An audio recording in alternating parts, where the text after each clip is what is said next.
തെക്ക് വടക്ക് എന്നൊരു സിനിമ വരുന്നുണ്ട്. Suraj Venjaramoodu, Vinayakan, Premshankar, Sam C S ആണ് ഇതിൻ്റെ മ്യൂസിക് ചെയ്തിരിക്കുന്നത്. റൈറ്റർ ഹരീഷാണ്, എസ് ഹരീഷ്.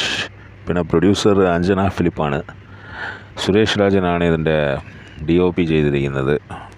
പടം കണ്ടിട്ട് നല്ല രസമുള്ളതായിട്ട് തോന്നുന്നുണ്ട്. പക്ഷേ ഇതിനകത്ത് ആക്ഷൻ ഉണ്ടോ എന്നൊരു സംശയമുണ്ട്. ട്രെയിലറിൽ ആക്ഷൻ മാഫിയ ശശി എന്നൊക്കെ എഴുതി കാണിക്കുന്നുണ്ടായിരുന്നു. എന്താണ് കഥയെന്ന് മനസ്സിലായിട്ടില്ല. പടത്തിൽ വിനായകൻ ഒരു ഫണ്ണി ക്യാരക്ടറാണ്. സുരാജും വിനായകനും ഭയങ്കര അടിയാന്ന് തോന്നുന്നു. കുറേ കാലമായിട്ട് ഇവർ എന്തോ ഒരു കേസൊക്കെ വാദിച്ചിങ്ങനെ ഒരു ആര് ജയിക്കും എന്നുള്ള ഒരു ഇതാണെന്ന് തോന്നുന്നു കഥ. ഇതിൻ്റെ ഒരു ഇൻ്റർവ്യൂ ഉണ്ടായിരുന്നു. ഇൻ്റർവ്യൂവിൽ വിനായകൻ വന്നിരുന്ന് തള്ളുന്നുണ്ട്. ഞാൻ സ്ക്രിപ്റ്റ് വായിക്കാറില്ല, ഞാൻ സ്ക്രിപ്റ്റ് എൻ്റെ ജീവിതത്തിൽ, എൻ്റെ സിനിമ ബിസിനസ്സിൽ ഞാൻ സ്ക്രിപ്റ്റ് വായിച്ചു നോക്കില്ല എന്നൊരു നിയമം വെച്ചിട്ടുണ്ട്. ആനയാണ് അണ്ടിയാണെന്നൊക്കെ പറഞ്ഞ് തള്ളിയിട്ട് പോയിട്ടുണ്ട്.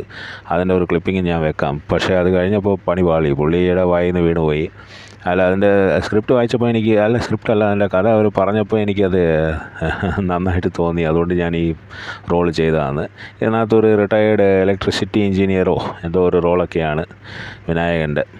ഇവർ രണ്ടുപേരും എനിക്ക് തോന്നുന്നു ചെറുപ്പത്തിൽ കൂട്ടുകാരാണെന്നാണ്. പിന്നീട് അടിയായതോ എന്തോ ഒരു വസ്തുവിൻ തർക്കമോ അങ്ങനെ എന്തോ സംഭവമാണ്.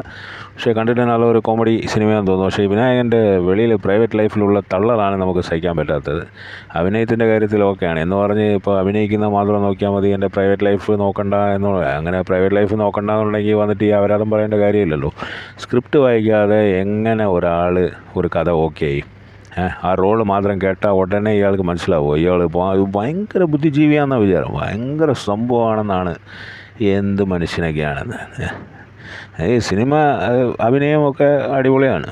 പക്ഷേ എന്ന് പറഞ്ഞ് പ്രൈവറ്റ് ലൈഫിൽ എന്ത് തെമ്മാടിത്തരം വിളിച്ചു പറയാം, എന്ത് കോപ്പും വിളിച്ചു പറയാമെന്ന് വിചാരിച്ചാലേ അത് വേസ്റ്റാണ്. പക്ഷേ അത് ചിലപ്പോൾ ഈ പടത്തിനൊരു പ്രൊമോഷൻ കൂടെ ആയിരിക്കും. ഒന്നും പറയാൻ പറ്റില്ല ഇവരുടെയൊക്കെ കാര്യം. എന്താണെങ്കിലും all the best to director Premshankar, പിന്നെ റൈറ്റർ എസ് ഹരീഷ്. കണ്ടിട്ട് നല്ലൊരു കഥയാണെന്ന് തോന്നുന്നു. പടം നല്ലപോലെ ഓടുമെന്ന് വിചാരിക്കുന്നു. ഒരു ആവറേജ് റീച്ച് ഉണ്ടാവുമെന്ന് തോന്നുന്നു. ഓൾ ദ ബെസ്റ്റ് ടു തെക്ക് വടക്ക്. കേസ് നടത്തിയാൽ തെക്ക് വടക്ക് നടക്കേണ്ടി വരുമല്ലോ, അതാണ് ഉദ്ദേശിച്ചിരിക്കുന്നത്. തെക്ക് വടക്ക്. ഓൾ ദ ബെസ്റ്റ് ടു തെക്ക് വടക്ക് ടീം. അപ്പോൾ ഞാൻ ചോദിച്ചു, എനിക്ക് ഒരു 1-2 ചോദ്യങ്ങൾ ആവശ്യം ഉണ്ടായുള്ളൂ. അപ്പോൾ ചോദിച്ചപ്പോൾ ഇങ്ങനെയുണ്ട്, ചേട്ടാ ഇയാൾ വെൽ എഡ്യൂക്കേറ്റഡ് ആയിട്ടുള്ള ഒരു മനുഷ്യനാണ്. അതെനിക്ക് ഭയങ്കര ഇഷ്ടമായി. സ്ക്രിപ്റ്റ് ഇതുവരെ ഒരു പടത്തിൻ്റെ സ്ക്രിപ്റ്റ് കേട്ടിട്ടില്ല. എൻ്റെ സിനിമാ ജീവിതം തീരണത് വരെ ഞാനൊരു സ്ക്രിപ്റ്റ് കേൾക്കൂല എന്നുള്ള നിയമം എൻ്റെ ഈ ആക്ടിങ് ബിസിനസ്സിലുണ്ട്. ഒരിക്കലും സ്ക്രിപ്റ്റ് കേൾക്കില്ല. എൻ്റെ ഏരിയ അല്ല അതാണ്. തീരുമാനിക്കുന്നത് മാധവന് കാലിൽ അണിരോഗമുണ്ടോ, മാധവന് ഗ്യാസിൻ്റെ ട്രബിളുണ്ടോ, ഇതൊക്കെയാണ് എൻ്റെ ചോദ്യങ്ങൾ അല്ലേ. ഒരു 50 വയസ്സായ ഒരാൾക്ക് എന്തൊക്കെ അസുഖങ്ങൾ ഉണ്ടാവും എന്നുള്ളതാണ്. നടന്നു പോകുമ്പോൾ എങ്ങനെ നടക്കണം, ഇതൊക്കെയാണ് ചോദ്യം. അത് എനിക്ക് ക്ലിയറായിട്ട് ഇവർ എന്നോട് പറഞ്ഞിരുന്നു. ഞാനത് സ്ക്രിപ്റ്റ് അല്ലേ കഥ ഇവർ പറയുമ്പോൾ തന്നെ എനിക്കത് ഓക്കെ ആയിരുന്നു. ഞാനത് സ്ക്രിപ്റ്റ് അല്ലേ കഥ ഇവർ പറയുമ്പോൾ തന്നെ എനിക്കത് ഓക്കെ ആയിരുന്നു.